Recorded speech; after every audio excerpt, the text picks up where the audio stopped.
বসন্ত নয়, আমার দরজায় প্রথম কড়া নেড়েছিল অবহেলা। ভেবেছিলাম বর্ষার বর্ষণ শেষে শরতের বাতাসে মিশে এলো বুঝি বসন্ত। দরজা খুলে দেখি আমাকে ভালোবেসে এসেছে অবহেলা।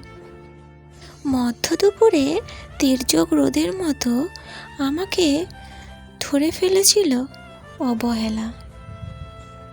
আমি চারপাশে তাকিয়ে দেখেছিলাম আমার দিন দশায় কারো কোনো করুণা বা দয়া লুকিয়ে আছে কিনা। বৃষ্টিহীন দুপুরে যেমন চারপাশে রোদ যেমন দগদগে অদমনীয়, ঠিক তেমনি অবহেলাও আমাকে আগলে রেখেছিল নির্মম নিঃসংকুচিতভাবে। আমি অবহেলাকে পেছনে ফেলে একবার ভোর দৌড় দিয়ে এগিয়ে গিয়েছিলাম।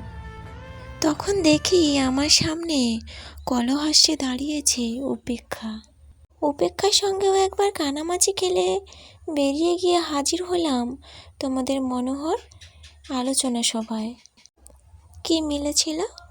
ঠোঁট উল্টানো এক মনোমুগ্ধকর এক তাল অভিশাপ ও লাঞ্ছনা।